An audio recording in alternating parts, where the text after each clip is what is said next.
tonight. This is a very emotional moment. Idan Alexander has returned home.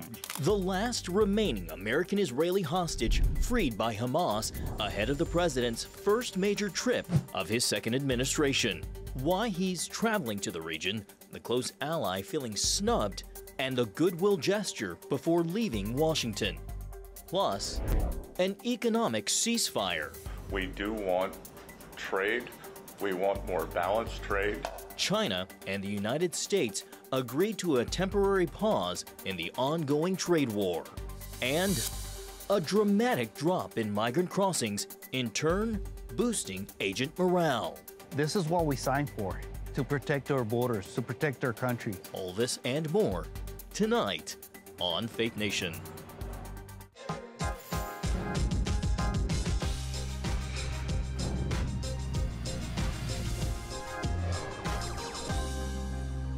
More than 580 days in Hamas captivity, and today, the last living American hostage is now free. Good evening and welcome to Faith Nation from our Washington News Bureau. I'm John Jessup. Well, Israeli-American hostage Idan Alexander is reunited with his family tonight, enjoying freedom and their warm embrace after more than 19 months in Hamas captivity in the Gaza Strip. The announcement made earlier today before President Trump left Washington for his first Middle East visit since re-election. CBN Capitol Hill correspondent Michelle London joins us now in studio. Michelle, can you talk a little bit about what led up to this hostage release? Well, John, during an Oval Office briefing, the president told reporters Alexander's release is the first of those final steps necessary to end this brutal conflict. The 21-year-old is believed to be the last living U.S. citizen remaining captive in Gaza. According to the IDF, Alexander is now safe in Israel following a busy turn of events. An IDF spokesperson says Alexander was taken to a Red Cross location before transported to a nearby military base for a physical and mental checkup. That's where he reunited with family members, joining his mother and grandmother. Alexander was then airlifted to a hospital in Tel Aviv. Here's his grandmother's reaction earlier. I feel very excited and happy. The process is not over yet. It has just begun. We are really waiting to embrace Idan and feel that he is truly with us. We hope that we're going to have other hostages released too, as you know. So when I met with the hostages 3 weeks ago that were there for quite a while, you remember the 10 people that came in, mostly young people. And this week, President Trump will make his first Middle East visit since his re-election, traveling to Saudi Arabia, Qatar, and United Arab Emirates. There, Trump aims to leverage American economic interests. Also, during today's briefing, Trump defended the prospect of accepting a luxury Boeing 747 as a gift during his trip from Qatar. The president called it a gesture of good faith and a fiscally smart move for the country. It would go directly to the library after I leave office. I wouldn't be using it, no. The $400 million jet known as a Sky Palace is sparking some controversy on Capitol Hill. New York Congressman Richie Torres has called for an ethics review if the administration plans to accept the gift for temporary use as the official Air Force One. Torres wrote a letter to the Comptroller General stating the gift would, quote, constitute the most valuable gift ever conferred on a president by a foreign government. Under the terms of this proposed gift, the plane would be transferred to the Trump Presidential Library Foundation no later than January 1st, 2029. As for peace talks in the war between Russia and Ukraine, Volodymyr Zelensky says he is ready to meet with Putin personally this week in Turkey. John. All right, a lot of movement there. CBN Capitol Hill correspondent Michelle London. Thank you, Michelle. Well, investors on Wall Street are showing cautious optimism after the White House announced a trade agreement with China. Under the temporary truce, the 145% tariffs on most Chinese imports will drop to just 30%. China's reciprocal tariffs against the United States will drop to 10%. The deal covers the next 90 days. U.S. officials say the two countries are committed to the agreement and plan to meet again soon. Well, here to explain and discuss the busy foreign relations week ahead, CBN White House correspondent Kelly Wright and editor and publisher of Inside Elections Nathan Gonzalez, who is also a Faith Nation contributor. Gentlemen, welcome to you. So, Kelly, first of all, the president is visiting the Middle East this week, but from what we know and what we understand, he's not meeting with one key ally, and that's Israel. Kelly, any indication of perhaps a rub in the relationship between President Trump and Prime Minister Netanyahu? What's behind the decision to forego Israel on this tour? John, good to see you. First off, I'll say let's make it very clear: there is no daylight between Bibi Netanyahu and the President of the United States. In other words, there's no separation between Israel and America.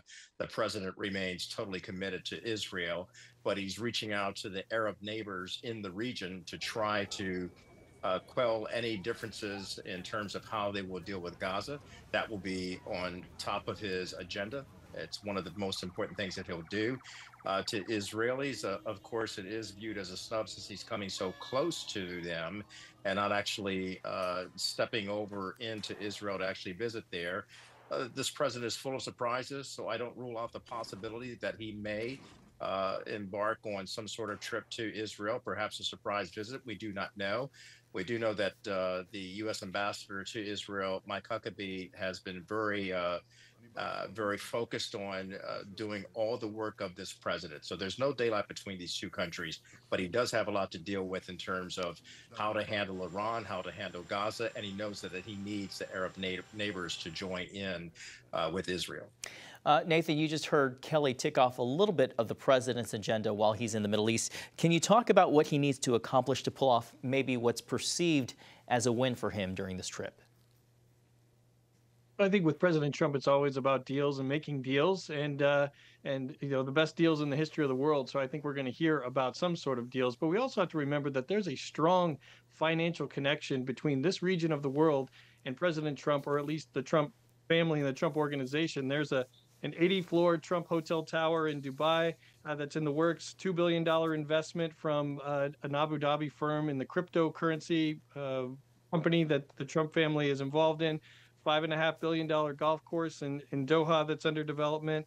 Trump just hosted the Live Golf Tournament at his resort in Florida that's backed by the Saudis. There's 3 more Trump properties in Saudi Arabia. Michelle mentioned the potential plane as a gift. Jared Kushner with the $2 billion investment from the Saudis at the end of Trump's first term. So there is a lot of money flowing back and forth between this region, either Trump or the Trump family. To you, Nathan, while we still have you, we've seen a lot of back and forth between Ukraine and Russia about a potential ceasefire over the last few days. You know, President Trump said that he could broker a ceasefire within 24 hours after being elected. Talk about the importance of America's role in these conversations and how much involvement we could see from President Trump. Typically, the U.S. has been a very influential player in international politics, and even though that this conflict is taking place across an ocean, there is still a lot of ramifications for the continent of Europe and our relationship with Europe as a country.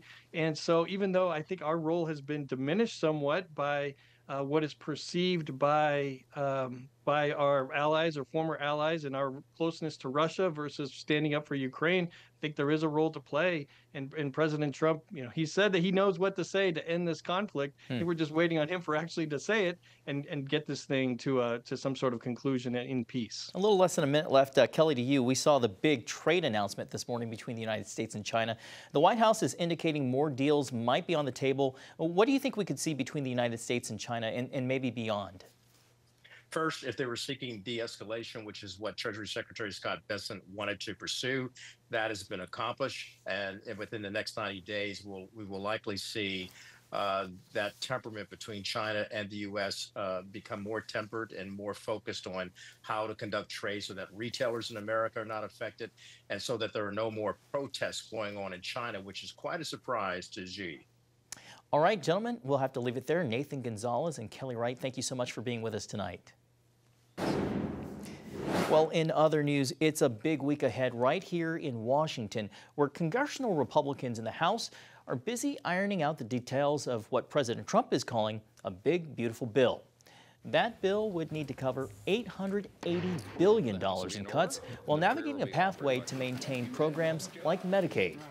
Legislative language released Sunday showed the GOP plan to add community service requirements for certain Medicaid applicants and crack down on coverage for undocumented recipients. The plan was met with swift backlash from Democrats who say it will leave millions of Americans without health insurance. Republicans hope to pass their bill by Memorial Day. still to come. Big changes at the southern border. Fewer illegal crossings, yet Border Patrol agents say the battle is still relentless. CBN News was granted a ride-along.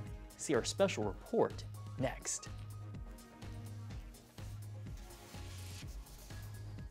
Welcome back. Frustrated after several legal setbacks, the Trump administration is raising alarm bells among some legal experts for discussing the possibility of suspending habeas corpus, known more commonly as the right of a prisoner to appear before a judge to present his or her defense. White House Deputy Chief of Staff Stephen Miller says the administration is actively looking at its suspension. There are a couple occasions in history when it was employed during and after the Civil War. Congressional Democrats and some Republicans say they would not support the move, citing the Constitution. Well, the fallout continues over last week's chaos outside an immigration detention center in New Jersey. It happened Friday when 3 New Jersey Democratic congressmen were there to tour the site. Federal agents arrested Newark Mayor Ross Baraka, a Democratic candidate for New Jersey governor, for trespassing. A Homeland Security spokesperson said more arrests could be coming. Baraka was booked and released the same day.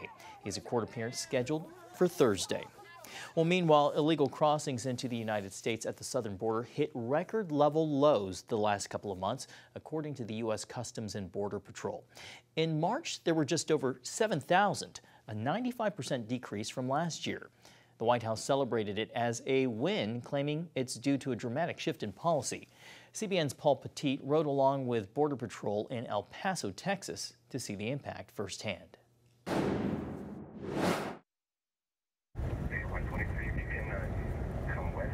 U.S. Customs and Border Patrol agent Claudio Herrera speeds along the border wall, responding to reports of an illegal crossing. When he arrives, a K-9 unit has already tracked down a Honduran couple. This is the reality they're going to face, right? Being apprehended and at the end of the day being removed out of the country because they are violating Title VIII. This is one of around 40 apprehensions today in the El Paso sector. Compare that to 2,700 a day just 2 years ago. The last administration didn't care. They didn't enforce anything. This administration came back in all of a sudden and said, you know what? We're not going to allow that anymore. We're going to do, and sent the message that we're going to pick you up and we're going to send you back. And it's worked. Now the U.S. military supports the mission with choppers in the air and armored vehicles on the ground. The result? The number of gotaways here has dropped from hundreds to 0. A major shift that's also showing in morale. There's a big change. So before this administration, morale was at a all-time low. Suicide rates were high, domestic violence was high, alcoholism was high. Now that we are getting back to work to doing what we came to do in this place, apprehending people, tracking people down, it's just changed dramatically. Trump administration policies are also making an impact, such as lifting vehicle pursuit restrictions. This time, Border Patrol is engaging, but before they were told to back off and not pursue. In March, illegal crossings hit a record low, just over 7,000 migrants compared to 137,000 last year. This is what we signed for, to protect our borders, to protect our country. Even though illegal border crossings have plummeted, the agents say the battle is relentless. These fences had to be put up to keep rocks from being thrown at their patrol cars. That's why for many here in the El Paso sector, the agents say it's important to know that their battle goes beyond flesh and blood. This is the reality of the evil that we're facing. Cartels light candles to the so-called Lady of Holy Death, believing she grants protection. When the reality is that is demonic, is just pure evil. Cartels still dominate Mexico's border regions, especially in Juarez, where agents found 281 stash houses last year. They control it 100%, contrary to what the media may say or what anything. You're not going through those areas unless you're on that cartel's deal. And if you get caught in that area trying to circumvent them, you may pay a very dear price with your life. With fees as high as $20,000 per person, smuggling is big business, although the crackdown is hitting hard. That's led to a rise, however, in kidnappings and threats against agents. When they go out to the field, they like to pray, and when they come back, they like to pray. Agent Herrera says He and his team can't operate without it. But just know that God is with you and everywhere you go. Even in the valley of the shadow of death, he will always be with you. One thing, especially for myself as a chaplain, is I get to go out there and pray for these guys, and it's one of the highlights of my job. As for stopping illegal crossings, it's happening fast. Once crowded migrant trails now sit empty. It is very gratifying for us to see the actual results of having consequences and having a government that is for the safety and for the well-being of our communities. In El Paso, Texas, Paul Petit, CBN News. Thanks, Paul. After the break, an important topic, your mental health among pastors. While they lead their congregations, some suffer in silence from depression, anxiety, and burnout. Where can they go for help? We'll dive into that next. Well, it can happen to the best of us, even our leaders. Burnout or the feeling that it's all too much can impact anyone, including pastors.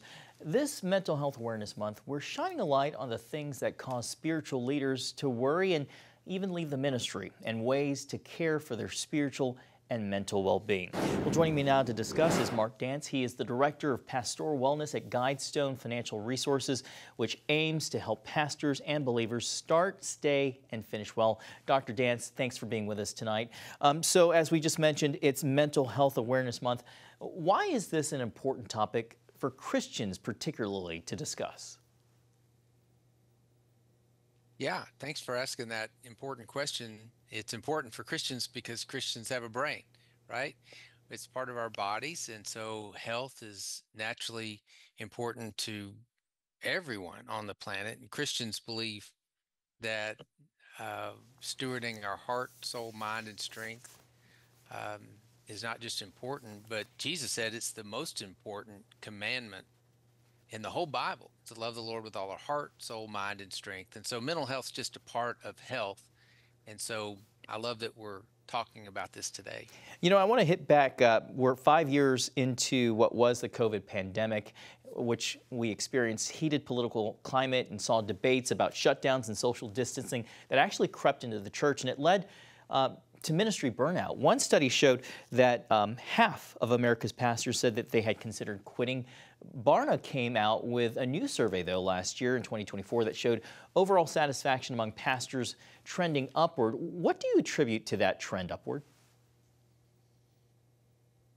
Well, I think part of it is some of the COVID fog has lifted, and so the challenges then have been, it's normalized. What Barna followed, the trend before COVID was about a third of pastors seriously considered leaving the ministry, and at its peak it went up to 42%. It's now back to where it was before, which is basically follows the same trends of the rest of the general population, which over a third are seriously considering leaving their jobs as well. I don't know a whole lot of people in any line of work who hadn't thought about leaving their job. But the good news is that pastors aren't bailing on their positions. They're not leaving at a rate any different now than before COVID. And so that's good news in my book. I would have to agree. Good news there. So, you know, there was a time when mental illness carried the stigma of maybe being associated with sin. How would you say the church is doing today at addressing the issue of mental health, not just within the walls of the church, which of course is important, but also the epidemic that's affecting society at large? Well, the church is asking questions now out loud that we used to whisper about. When we talked about mental health, generally we didn't talk about mental health. When I became a pastor back in the late 80s, there was a tension between the schools of psychology and the schools of theology that eventually they realized they weren't enemies at all, but they one didn't challenge the other, complemented the other in many ways. Also, younger ministers, younger pastors are less reluctant to talk about their problems, mental health being one of those. And so the stigma is slowly drifting away, which is encouraging. At Guidestone, where I work here, mental health claims have gone up 40% since COVID. That doesn't mean that there is a greater need. there's just a greater openness to get help in a place that may have had some stigma and where they were reluctant to get help earlier, or at least an older generation. Now they're not as reluctant to get help with mental health or any other form of health. Dr. Dance, we only have about a minute left. There are some studies that suggest that there's a connection between strong church attendance and increased overall well-being, looking more into causation factors than rather a correlation. Does that give Christians perhaps a leg up, or maybe does it set believers up to resist seeking help, as you were just discussing before? Well, because pastors are not reluctant to get help, they're also less reluctant to talk about mental health from the pulpit regarding themselves, or even just preaching through Scripture. The Bible talks about the mind and entire Bible. And so it's always been an important biblical subject. But now it's been normalized and destigmatized. And I think that church attendance is now connected with not just spiritual health, but also the holistic, comprehensive health that the Bible teaches. Right. And so it becomes more relevant of a subject to people when they come. It's not uncomfortable or unnatural. We're going to have to leave it there. Again, Mark Dance with Guidestone Financial Resources. Mark, thank you so much for being with us tonight. Coming up, the new Pope's first Sunday message for the world. Next on Faith Nation. Finally tonight, a call for peace from the new leader of the Catholic Church. In his first Sunday noon blessing as Pontiff, Pope Leo XIV called for peace in Ukraine and an immediate ceasefire in Gaza.